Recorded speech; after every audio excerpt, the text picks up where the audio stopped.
ॐ नमो भगवते वासुदेवाय। श्रीमद्भागवत माहात्म्यम्।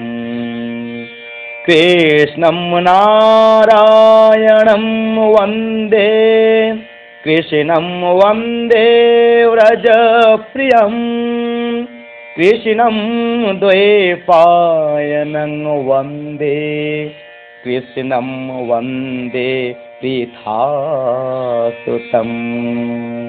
अथ प्रथमोऽध्यायः।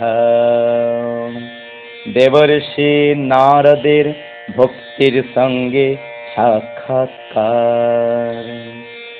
सच्चिदानन्दरूपाय विश्वोत्पत्त्यादिहेतवे तापत्रय विनाशाय শ্রীকৃষ্ণায় বয়ম নমঃ।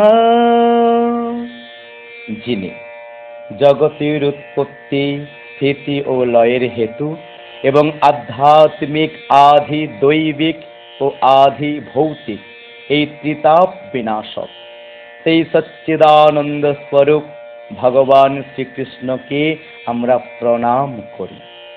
ব্যাসপুত্র শুকদেবের তখনও উপনয়ন সংস্কার হয়নি, অর্থাৎ তাঁর লৌকিক বৈদিক সমস্ত কর্মানুষ্ঠান বাকি। এমতো অবস্থায় তিনি সন্ন্যাস গ্রহণের সংকল্প নিয়ে একাই গৃহত্যাগে উদ্যোগী হয়েছেন। তাই দেখে তাঁর পিতা ব্যাসদেব পুত্র বিরহে কাতর স্বরে বলে উঠলেন, পুত্র, তুমি কোথায় চলেছ?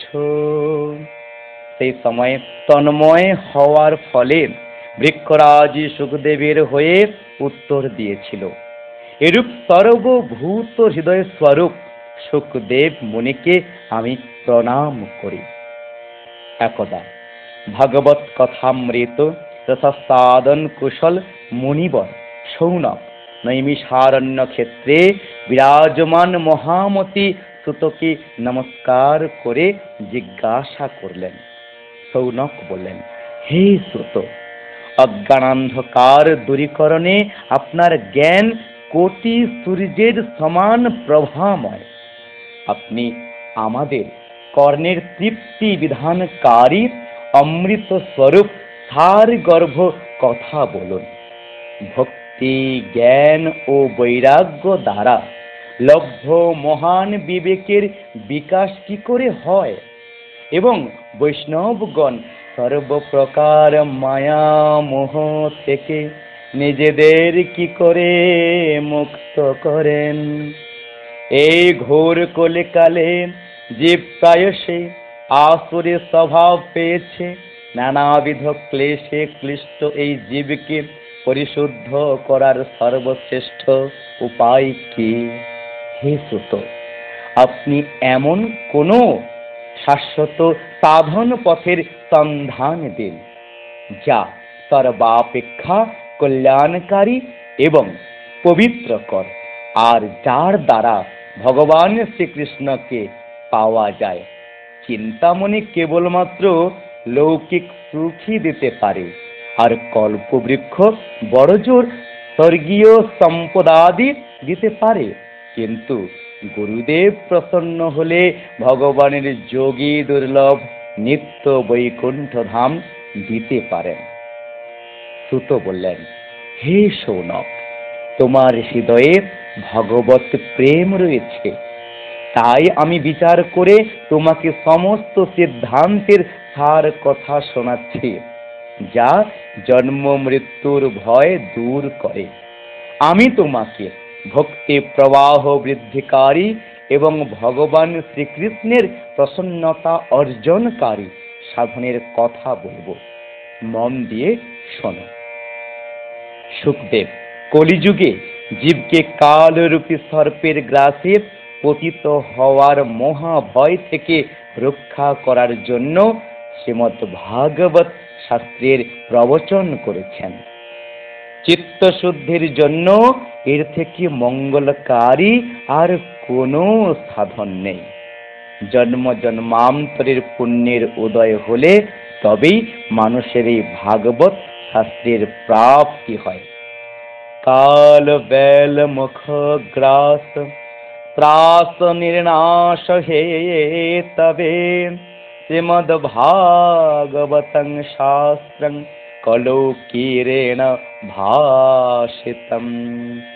এতস্মাদ পরং কিঞ্চিন মনঃ শুদ্ধেন বেদ্যতে জন্মান্তরে ভবেত পূর্ণম তদা ভাগবতম লভেত। রাজা পরীক্ষিতকে এই ভাগবত কথা শোনাবার জন্য সুখদেব যখন সভায় সমাসীন ছিলেন, তখন অমৃত কুম্ভ নিয়ে দেবতারা তাঁর কাছে আসেন। পরীক্ষিতে কথাং বক্তং সভায়াং সংস্থিতে সুখে সুধা কুম্ভং গৃহীত্বৈব দেবাস্তত্র সমাগমন। নিজেদের কার্য সিদ্ধিতে অতীব কুশল দেবতারা মহর্ষি সুখদেবকে প্রণাম করে বললেন, আপনি এই অমৃত ভাণ্ড গ্রহণ করে তার পরিবর্তে আপনার কথামৃত আমাদের প্রদান করুন। এই প্রকারে আমাদের পরস্পরের মধ্যে কথামৃত ও অমৃত বিনিময় করে মহারাজ পরীক্ষিত অমৃত পান করতে থাকুন, আর আমরা সকলে শ্রীমদ্ ভাগবত রূপ অমৃত পান করি। এই সংসারে কাঁচ আর মহামূল্য মণি যেমন, তেমনি কোথায় অমৃত আর কোথায় ভাগবত কথা, এইসব চিন্তা করে সুখদেব দেবতাদের কথা হেসে উড়িয়ে দিলেন। দেবতাদের ভক্তিহীন অর্থাৎ কথা শ্রবণে অনধিকারী বুঝতে পেরে সুখদেব তাদের কথামৃত দেননি। এই কারণে শ্রীমদ্ ভাগবত কথা দেবতাদেরও দুর্লভ বলা হয়। অভক্তাং সংশ্চ বিজ্ঞায় ন দদোস কথামৃতম শ্রীমদ্ ভাগবতে বার্তা পুরাণামপি দুর্লভা। পুরকালে শ্রীমদ্ ভাগবত শ্রবণে মহারাজ পরীক্ষিতকে মোক্ষ লাভ করতে দেখে ব্রহ্মাও বিস্মিত হয়েছিলেন। তিনি সত্যলোকে সকল প্রকার সাধনকে ওজনে বিচার করেছিলেন। ওজনে ভাগবতী নিজ মাহাত্ম্যে সব সাধন অপেক্ষা ভারী হয়। তা দেখে মুনি ঋষিরা সকলে চমৎকৃত হন। তারা সিদ্ধান্ত করলেন যে কলিযুগে এই ভাগবত স্বরূপ ভাগবত শাস্ত্রের পাঠ এবং শ্রবণে তৎক্ষণিক মোক্ষ প্রাপ্তি সম্ভব। সপ্তাহ বিধি অনুসারে শ্রবণে শ্রীমদ্ ভাগবত নিশ্চিত ভক্তি প্রদান করে। পুরাকালে দয়ালু সনকাদি ঋষিগণ দেবর্ষি নারদকে এই শাস্ত্র শ্রবণ করিয়েছিলেন। দেবর্ষি নারদ যদিও পূর্বেই ব্রহ্মার নিকট এই শাস্ত্র শ্রবণ করেন, তবুও সপ্তাহ শ্রবণের বিধি সনকাদি ঋষিগণই তাঁকে বলেছিলেন। শৌনক প্রশ্ন করলেন, সাংসারিক প্রপঞ্চ থেকে মুক্ত পরিব্রাজক নারদ মুনির সঙ্গে সনকাদির কোথায় সাক্ষাৎ হয়েছিল এবং বিধিসম্মত সপ্তাহান্তিক শ্রাবণে তিনি কি প্রকারে প্রীত হয়েছিলেন? সুত বললেন, আমি তোমাকে এখন সেই ভক্তিমূলক কাহিনী শোনাচ্ছি, যে কাহিনী সুখদেব তাঁর শিষ্যদের মধ্যে যোগ্য বিবেচনায় আমাকে একান্তে শুনিয়েছিলেন। একদিন এই চারজন পবিত্র ঋষি সৎসঙ্গের জন্য বিশাল নগরীতে এসেছিলেন। তারা সেখানে নারদকে দেখতে পান সনকাদি ঋষিগণ প্রশ্ন করলেন, হে ব্রাহ্মণ, আপনাকে এত ব্যাকুল দেখাচ্ছে কেন? এত কি চিন্তা করছেন? এত দ্রুত চলছেনই বা কোথায়? আর আপনি এলেনই বা কোথা থেকে? হৃত সর্বস্ব ব্যক্তির মতো আপনাকে ব্যাকুল দেখাচ্ছে। আপনার মতো নিরাসক্ত পুরুষের পক্ষে এরকম ব্যাকুলতা শোভা পায় না। এর কারণ কি বলুন? নারদ বললেন, পৃথিবীকে সর্বশ্রেষ্ঠ লোক মনে করে আমি এখানে এসেছি। এখানকার পুষ্কর, প্রয়াগ, কাশী, গোদাবরী, হরিদ্বার, কুরুক্ষেত্র, শ্রীরঙ্গ এবং সেতুবন্ধ রামেশ্বরাদি তীর্থে তীর্থে ভ্রমণ করেছি, কিন্তু মনের শান্তি কোথাও পেলাম না। বর্তমানে অধর্মের সহায়ক কলিযুগ পৃথিবীকে ক্লিষ্ট করে রেখেছে। এখন এখানে সত্য, তপস্যা, শৌচ অর্থাৎ অন্তর ও বাহিরে পবিত্রতা, দয়া, দান ইত্যাদি কিছুই নেই। হতভাগ্য জীবগণ কেবল নিজ নিজ উদরপূর্তির চিন্তাতেই ব্যতিব্যস্ত। তারা অসত্যভাষী, অলস, মন্দবুদ্ধি, ভাগ্যহীন ও উপদ্রবগ্রস্ত হয়ে পড়েছে। সাধু সন্ত যাদের বলা হয়, তারা সকলে পাষণ্ডাচার নিরত হয়ে গেছে।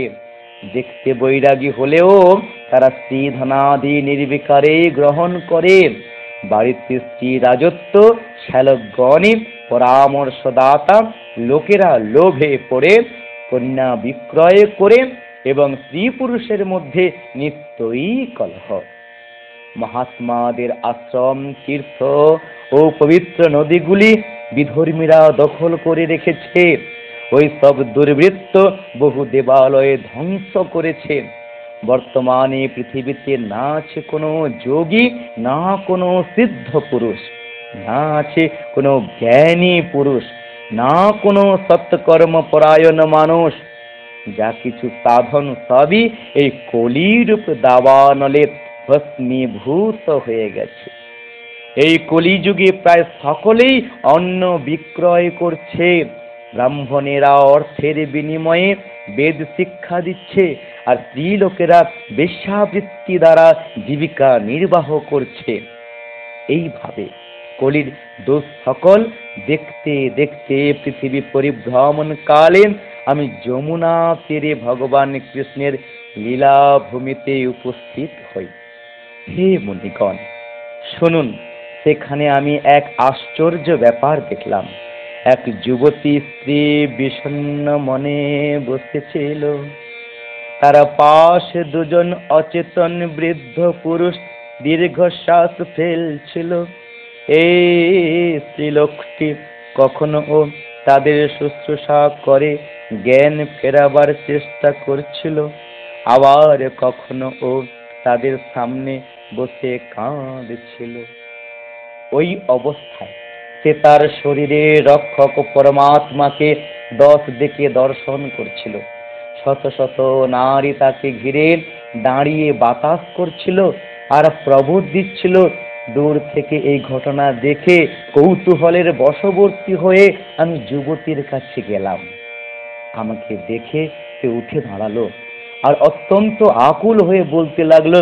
যুবতীটি বলল, হে মহাত্মন, কৃপা করে ক্ষণকাল অবস্থান করুন এবং আমাকে দুর্ভাবনা থেকে মুক্ত করুন। আপনার দর্শনে মানুষের সব পাপ দূর হয়। আপনার উপদেশ বাক্যে আমার দুঃখের ও শান্তি হবে। বহু ভাগ্যে আপনার দর্শন পাওয়া যায়।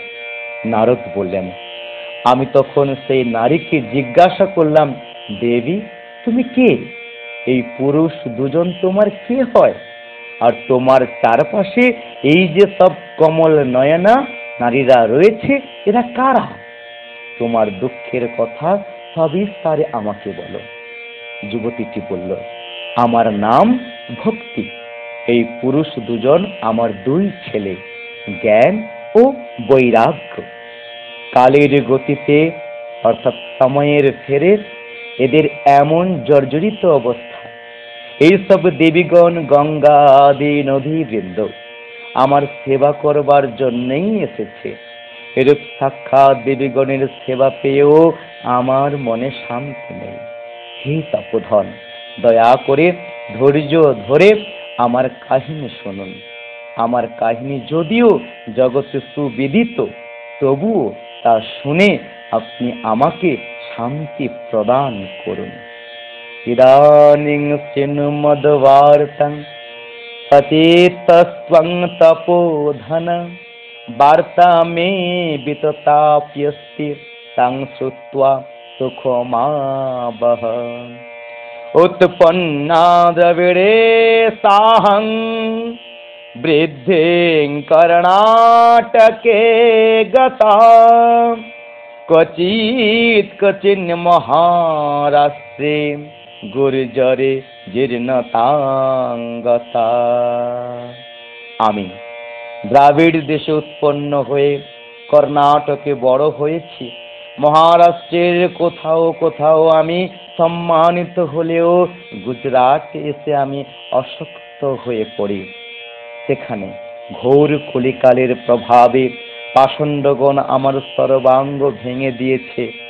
বহুকাল এই অবস্থায় থাকাতে আমার ছেলেরাও দুর্বল ও নিস্তেজ হয়ে পড়েছে। এরপর বৃন্দাবনে পৌঁছে আমি পরম রূপবতী যুবতীতে পরিণত হয়েছি। কিন্তু এখানে শয়ান আমার দুই ছেলে পরিশ্রম বশত অত্যন্ত অবসন্ন হয়ে পড়েছে। আমি এখন এই স্থান পরিত্যাগ করে অন্যত্র যেতে চাই। এদের বৃদ্ধাবস্থা দেখে আমার দুঃখ হচ্ছে। আমি নিজে তরুণী, আর আমার পুত্র এরা দুজন বুড়ো কেন? আমরা তিনজন একসাথে থাকি, কিন্তু এই বৈপরীত্য কেন? মা বৃদ্ধা হবে আর ছেলেরা তরুণ থাকবে, এমনটিই তো হওয়া উচিত। এই পরিপ্রেক্ষিতে আমি আশ্চর্যান্বিত হয়ে আমার এই দুরবস্থার জন্য শোক করছি। আপনি পরম বুদ্ধিমান এবং যোগ নিধি, এর কারণ কি হতে পারে তা আমাকে বলুন। নারদ বললেন, সাধ্বী, অন্তরের জ্ঞান দৃষ্টিতে তোমার সব দুঃখের কারণ আমি দেখতে পাচ্ছি। তোমার দুঃখ করা উচিত নয়। ভগবান শ্রীহরি তোমার মঙ্গল করবেন। জ্ঞানেনাত্মনি পশ্যামি সর্বে মে তত্ত্বানঘে, না বিষাদস্তয়া কার্য হরিহি সংতে করিষ্যতে। শ্রুত বললেন, মনিবর, নারদ মুহূর্তের মধ্যে এর কারণ জানলেন এবং বললেন। নারদ বললেন, দেবী, মন দিয়ে শোনো। এখন দারুণ কলিযুগ, তার ফলে সদাচার সকল যোগ মার্গ অর্থাৎ যোগ ধ্যান তপস্যাদি সব লুপ্ত হয়ে গেছে। এই যুগে জীব শঠতা ও দুষ্কর্মে লিপ্ত হয়ে অঘাসুর হয়ে গেছে। সংসারে যেদিকে তাকাবে দেখবে সৎ লোকেরা দুঃখে ম্লান হয়ে রয়েছে, আর দুষ্টের দল সুখে থেকে উন্নতি করছে। এই সময়ে যে সকল বুদ্ধিমান মানুষের ধৈর্য অটুট রয়েছে তারা জ্ঞানী ও পণ্ডিত। পৃথিবী ক্রমশই বছরের পর বছর অনন্ত নাগের উপর ভার হয়ে পড়ছে। এই পৃথিবী পাপের ভারে স্পর্শযোগ্য তো নয়, এমনকি দেখার ও উপযুক্ত নয়। আর এতে মঙ্গলজনক ও কিছু দেখা যাচ্ছে না। এখন সপুত্র তোমার প্রতি কেউ দৃষ্টিপাত করে না। বিষয়ানুরাগে অন্ধ জীবের উপেক্ষিত হয়ে তুমি জর্জরিত হয়ে রয়েছ। বৃন্দাবনে এসে পড়ার ফলে তুমি আবার নবীনা তরুণী হয়ে গেছো। ধন্য এই বৃন্দাবন ধাম, যেখানে ভক্তি সর্বদাই নৃত্য করছে। বৃন্দাবনস্য সংযোগাৎ পুনঃ স্বং তরুণেন বাম, ধন্যম বৃন্দাবনং তেনাম ভক্তি নিত্যোপি যত্র চ। কিন্তু তোমার এই দুই ছেলের এখানে কোনো গুণগ্রাহী নেই, এই জন্য এদের বৃদ্ধাবস্থা দূর হচ্ছে না। এখানে এদের কিছু আত্মসুখ অর্থাৎ ভগবৎ স্পর্শজনিত আনন্দ প্রাপ্তির ফলে যেন নিদ্রাচ্ছন্ন বলে মনে হচ্ছে। ভক্তি দেবী বললেন, রাজা পরীক্ষিত এই পাপী কলিযুগকে থাকতে দিয়েছেন কেন? এর আসার ফলেই তো সব জিনিসের সার কোথায় যেন হারিয়ে গেল। করুণাময় শ্রী হরি বা এই সব অনাচার কিভাবে সহ্য করছেন? হে মুনিবর, আমার এই সংশয় আপনি নিরসন করুন। আপনার কথায় আমি বড়ই শান্তি পেয়েছি। নারদ বললেন, হে সাধ্বী, তুমি জিজ্ঞাসাই যখন করলে তখন মন দিয়ে শোনো। আমি তোমাকে সব খুলে বলবো, তাতে তোমার সব দুঃখ দূর হয়ে যাবে। ভগবান শ্রীকৃষ্ণ যেদিন এই মর্তলোক ছেড়ে নিজের পরম ধামে চলে গেলেন, সেই দিন থেকে এই মর্তে সব রকম সাধন ভজনে বিঘ্ন সৃষ্টিকারী কলিযুগ প্রবেশ করেছে। দিগ্বিজয়ের সময় রাজা পরীক্ষিতের নজরে পড়লে কলিযুগ অতি দীনভাবে তার শরণ গ্রহণ করল।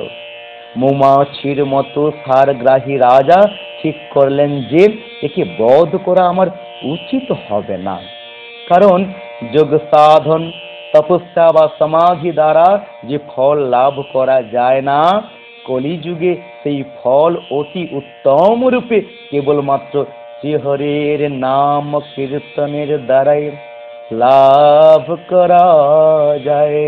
यत् फलं नास्ति तपसां न योगेन समाधिनां तत् फलं लभते सम्यक् कलो केशव কীর্তনাৎ। এই রকম অসার হওয়া সত্ত্বেও শুধুমাত্র একটা দিকে সারযুক্ত হওয়াতে তিনি কলিযুগে জন্মগ্রহণ করা জীবের মঙ্গলের উদ্দেশ্যে তাকে আশ্রয় দিলেন। এই যুগে কুকর্মে প্রবৃত্ত হওয়ার ফলে মানুষের সব কিছুরই সার নষ্ট হয়ে গেছে এবং পৃথিবীর সব জিনিস বীজহীন তুষের মতো হয়ে গেছে। ব্রাহ্মণেরা কেবলমাত্র অন্ন ধনাদির লোভে ঘরে ঘরে গিয়ে জনে জনে ভাগবতী কথা শোনাচ্ছে, তার ফলে কথার সার বস্তুই আর থাকছে না। তীর্থ সকলে নানা রকম অত্যন্ত ঘোর কুকর্মকারী নাস্তিক ও নারকী সব মানুষ বাস করছে। এর ফলে তীর্থ সকলের মাহাত্ম্যও নষ্ট হয়ে যাচ্ছে। যাদের চিত্ত নিরন্তর কাম ক্রোধ অতিশয় লোভ এবং বিষয়ে তৃষ্ণায় তাপিত হচ্ছে, তারাও তপস্যার ভান করছে। এর ফলে তপস্যারও সার ভাগ নষ্ট হয়ে যাচ্ছে। মনকে বশীভূত না করে লোভ, দম্ভ ও পাষণ্ডাচারের আশ্রয় নেওয়ায় এবং শাস্ত্রের অধ্যয়ন না করার ফলে ধ্যান যোগের ফল শেষ হয়ে গেছে। পণ্ডিত বিদ্বানদের আজ এমন দশা যে তারা নিজেদের স্ত্রীদের সাথে মহিষের মতো রতিক্রিয়া করছে। সন্তান উৎপাদনে তারা দক্ষ, মুক্তির সাধনে তারা সর্বতোভাবে অযোগ্য হয়ে উঠেছে। সম্প্রদায়গত ভাবে প্রাপ্ত বৈষ্ণবের লক্ষণও কোথাও দেখা যায় না। এইভাবে সর্বত্রই সবকিছুর সারভাগ লুপ্ত হয়ে গেছে। এই যুগের এটি স্বভাব, এতে কারো দোষ নেই। সেই জন্য ভগবান পুণ্ডরীকাক্ষ অত্যন্ত কাছে থাকা সত্ত্বেও সব সহ্য করছেন। ইতি তদ্বচনং শ্রুত্বা বিস্ময়ং পরমং গতা ভক্তিরুচে ওচো ভূয়ঃ শ্রিয়তাং তচ্চ শৌনক। সুত বললেন, হে শৌনক, দেবর্ষি নারদের এই সব কথা শুনে ভক্তি বড়ই বিস্মিত হলেন। তারপর তিনি যা বলেছিলেন তা শোনো। ভক্তি বললেন, হে দেবর্ষি, আপনি ধন্য। আমার অতীব সৌভাগ্য যে আপনি এখানে এসেছেন।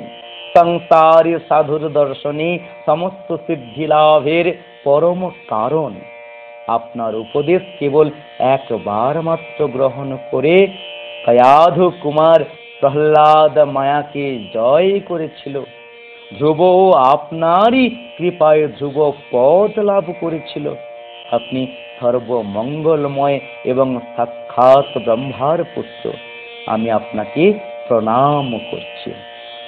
জয়তে জগতি মায়া यस्य कायाधवास्ते वचनारचनामेकं केवलं चाकलज्जं